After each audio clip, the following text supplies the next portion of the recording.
जन सृजन अभियान के तहत यहाँ पे जो हमारे जिले की कार्यकारिणी की मीटिंग रखी है, जो डिस्ट्रिक्ट एग्जीक्यूटिव कमेटी है, इस मीटिंग में उपस्थित हमारे इस जाजपुर जिले के कोऑर्डिनेटर मनोज राउत जी, मंच पर आसीन शरद राउत जी, जो हमारे यहाँ के नेता भी हैं और एक्स मिनिस्टर भी रहे हैं।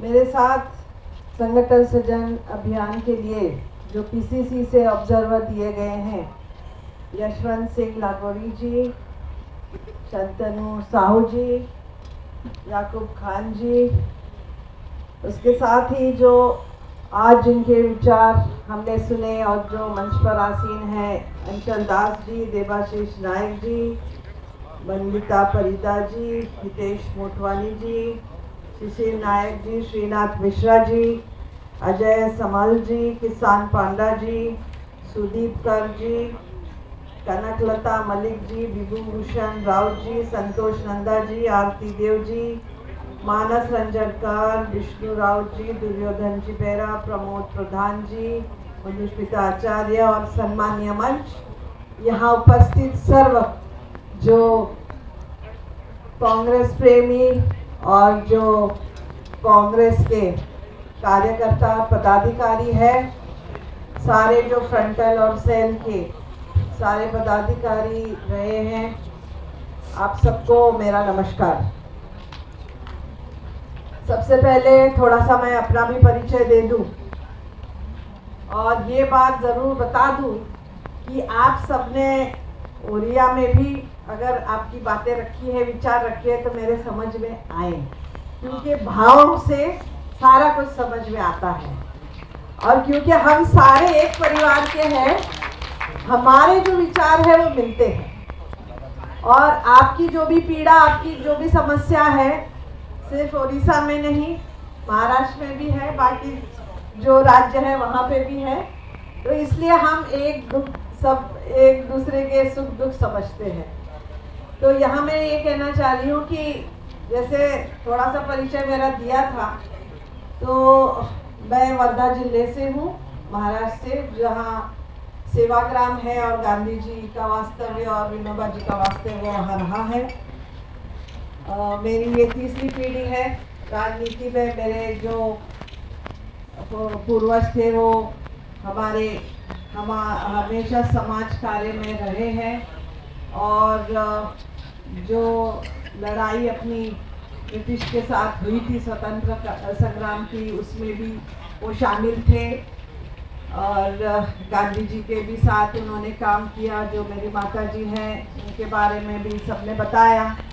वो कई साल मंत्री रही, वो वहाँ के लीडर ऑफ ऑपोजिशन भी रही, पीसीसी चीफ 3 बार रही है, एमपी रही है, मिनिस्टर रही है, गवर्नर रही है, एआईसीसी जनरल सेक्रेटरी वगैरह रही है। सब कुछ पद उनको काफ़ी इंदिरा जी ने, राजीव जी ने और सोनिया जी ने दिए थे। और अब मैं समझती हूँ मेरा फर्ज है कि राहुल जी का साथ हमने देना है। और आज मैं आप सबकी इसलिए प्रशंसा करना चाहती हूँ कि इस राज्य में इतने सालों से कांग्रेस की सरकार ना रहते हुए भी आप सब कांग्रेस पार्टी में हैं। और आप इसलिए हैं क्योंकि आप कांग्रेस विचारधारा को मानते हैं और आप सबका ये विश्वास है कि एक कांग्रेस पार्टी ही है जो इस देश को बचा सकती है, जो हर एक घटक है हमारे समाज का, वो चाहे उच्च हो नीच हो, जाति में कोई भी माइनॉरिटी हो, एससी एसटी, महिला, युवक, मजदूर, किसान, जो भी हो, सबका विचार अगर किसी ने किया है तो कांग्रेस पार्टी ने किया है। और जितने सालों से कांग्रेस पार्टी सरकार में रही, उन्होंने जितनी भी योजनाएं लाई वो सबके भले के लिए लाई। भले आज की सरकारें उन योजनाओं का नाम बदल के बोले कि भाई हमने ये लाया वो लाया, और कह रहे कि हमने ये किया वो किया, मगर जो बेस है, जो फाउंडेशन है, जो नींव है, वो सिर्फ कांग्रेस पार्टी ने इस देश को जो है वो दी है। और उसकी तहत आज हमारी जो इकोनॉमी भी है, जो उस टाइम मनमोहन सिंह जी पंत प्रधान थे, तब अमेरिका जैसे दिग्गज देश की भी इकोनॉमी सारी उस वक्त जो है पूरे नीचे आ गई थी, मगर हमारा देश जो है उनके विचारों की वजह से और उनकी सारी जो भी उन्होंने पॉलिसीज लाई उसकी वजह से जिंदा रहा। तो इसलिए मैं समझती हूँ कि अब अगर कांग्रेस पार्टी को पुनर्जीवित करना है, नई ऊर्जा सब में लानी है, तो हम सबका इसमें जो है सहकार्य बहुत जरूरी है, सहभाग बहुत जरूरी है। अब आप कहोगे कि हमारे में एक ही नहीं होती है, कई बार आपस में हमारे लोग झगड़ते हैं। अगर एक को टिकट दी तो दूसरे कांग्रेस वाले जो मांग रहे थे कई बार वो काम नहीं करते, बराबर है, ये सब भी बातें होती है। यहाँ के भी वक्ताओं ने कई बार बोला है ये चीजें। कई बार आप समझते हैं कि भाई जो बड़े पद पे है, वो जो आरती जी ने भी बोला कि मान सम्मान उसका बहुत जरूरी है रखना, सही है ना, मैं सही पकड़ी हूँ अपने विचार सबके, ठीक है।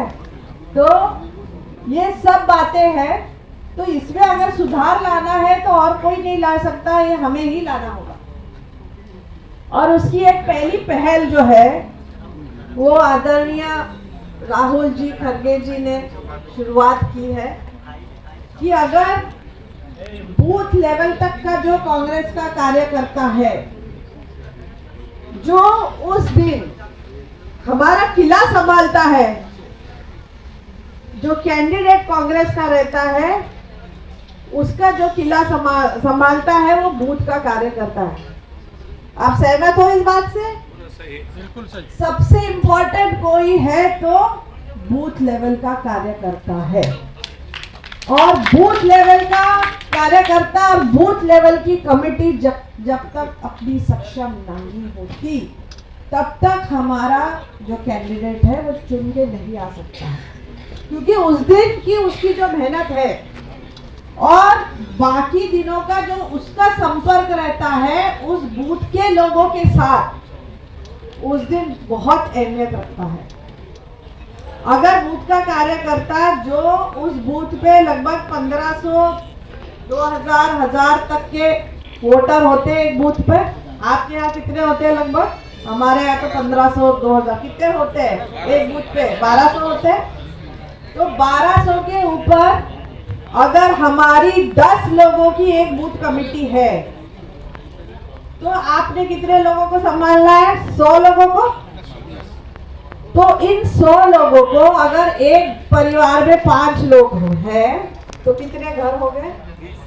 20 घर हो गए। तो उस 20 घरों से आपको संपर्क रखना बहुत जरूरी है। इसमें कोई पैसे की जरूरत नहीं है कि मुझे पैसा चाहिए, मेरे पास खर्च करने के लिए पैसा नहीं है, मैं नहीं जा सकता। आपको उनकी जो भी समस्याएं हैं, उनका दुख सुख है, उसके साथ आपने उनके खड़े रहना है, तो वो आपका भी सुनेंगे और जब चुनाव होगा तब आपके साथ वो रहेंगे। तो ये बूथ कमेटी सबसे इम्पोर्टेंट है।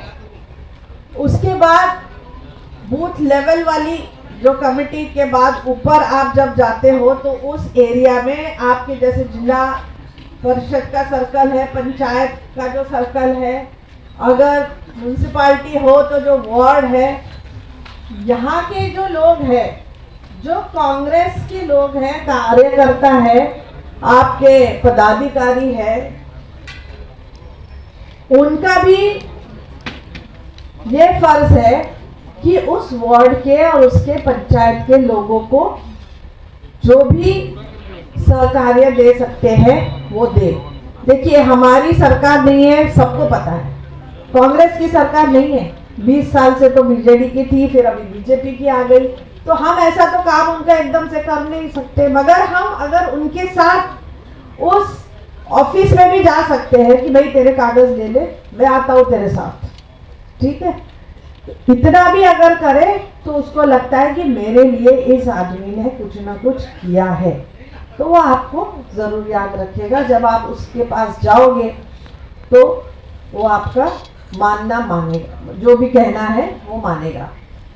उसी तरह अब महिलाओं की बहुत बड़ी समस्या है, क्योंकि पिछले कुछ सालों से जो पार्टियां हैं पॉलिटिकल, उनको पता है कि 50% पुरुष है तो 50% महिलाएं भी हैं, तो महिलाओं को आकर्षित कैसा करें, तो महिलाओं को आकर्षित करने के लिए कुछ कुछ योजनाएं लाई, जिससे उनके खाते में डायरेक्ट पैसे जा रहे हैं, है ना। तो अब हमें अगर उनको अपनी तरफ करना है तो क्या कर सकते हैं, इसके बारे में भी हमको सोचना पड़ेगा कि अगर क्योंकि उनको तो ये है कि भाई मुझे तो पैसे मिल रहे घर बैठे, तो मैं इसी पार्टी को पैसे दूंगी। तो अब हमको ये बोलना पड़ेगा कि आपको अगर 2000, 5000, 3000 आपके खाते में मिल रहे हैं, उससे सिर्फ आपको उतना ही फायदा हो रहा है। क्या आपने कभी भी आपके बच्चों के भविष्य के बारे में सोचा? क्या उनके पास नौकरियां है? क्या महंगाई कम हुई है? क्या देश आगे जा रहा है? या सिर्फ अडानी अंबानी का ही सोच रहे हैं मोदी साहब? आप लोगों का तो सोच नहीं रहे हैं। जिस तरीके से डेवलपमेंट होना चाहिए था वो नहीं हुआ है। तो ये सब बातें जो है हमको उधर जा जाके घरों में, जो हमारी उस ग्राम पंचायत की जो ये संगठन सृजन अभियान की तहत कमेटी होगी, उस ग्राम पंचायत की जो कांग्रेस की कमेटी है उसमें वो महिलाएं भी रहेंगी, उसमें युवा भी रहेंगे, क्योंकि युवाओं का शिक्षण का जो है, विद्यार्थियों के प्रश्न है, नौकरियों के प्रश्न है, ये सारे प्रश्न तो है, क्योंकि भविष्य तो हमारा अभी उज्जवल नहीं दिख रहा है। तो इसलिए ये सब बातें जो है हमको बताना बहुत जरूरी है। ये जो चयन होने वाला है संगठन सृजन अभियान के तहत, मैं हर ब्लॉक जाके वहाँ के जो जो कार्यकर्ता है, जो कांग्रेस विचारधारा के लोग हैं, उनसे 1 to 1 बात करूंगी, मतलब अकेले में बात करूंगी। और इस मीटिंग के बाद भी आपसे मैं अकेले में बात करूंगी। उस वक्त कोई नेता नहीं रहेगा, कोई पदाधिकारी नहीं रहेगा और लोकल लोगों में से कोई नहीं रहेगा, ठीक है। आपका जो भी बोलना है आप मुझे बता सकते हैं। आपको कौन लगता है कि इस जिले को पुनर्जीवित कर सकता है कांग्रेस का, ये फला फला आदमी या फला फला महिला, उसका नाम आप मुझे दे सकते हैं।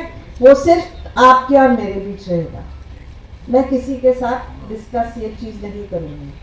और जब सारे नाम मेरे पास आ जाएंगे पूरे जिले से, तब एक 6 लोगों का पैनल मैंने दिल्ली भेजना है।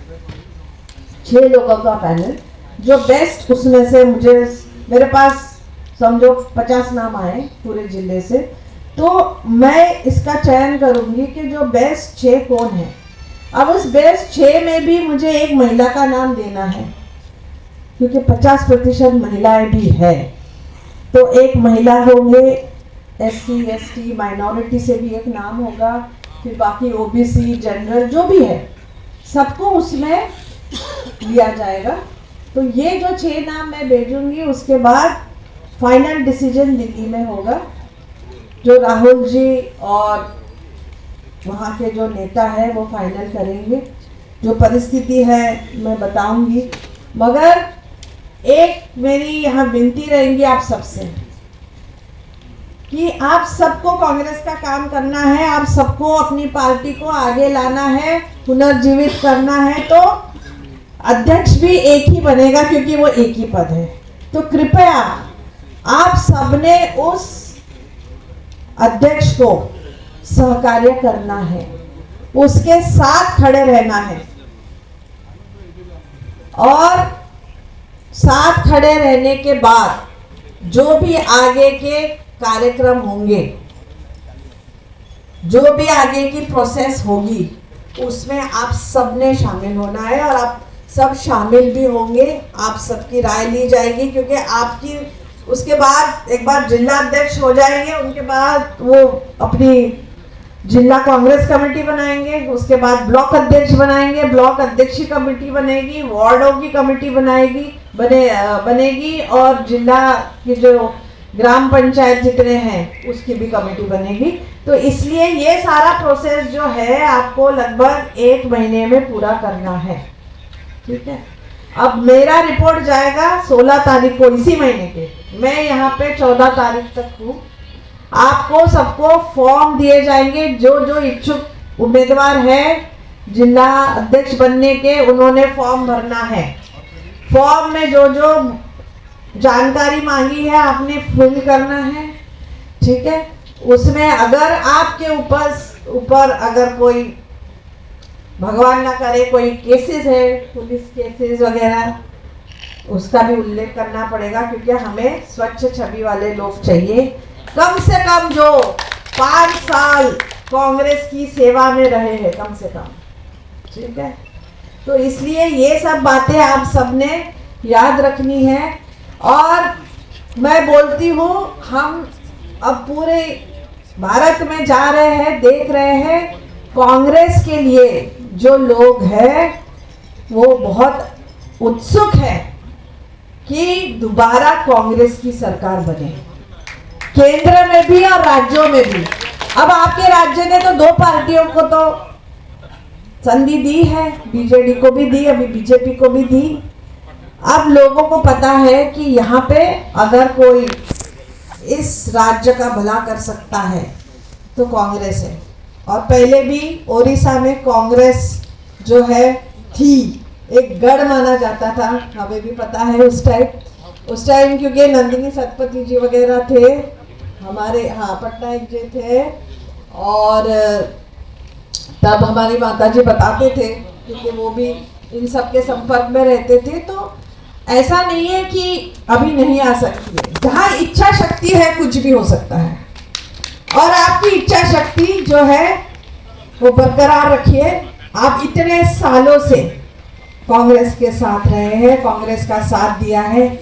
ये 5 साल जो है ये आपके लिए, हमारे लिए, सबके लिए कठिन है, क्योंकि जो बीजेपी की गवर्नमेंट आई है वो दूसरे पार्टी के लोगों को बहुत तंग करते हैं ना, आपके काम नहीं होने देंगे, आपको तंग करेंगे, कुछ ना कुछ तो करते रहेंगे।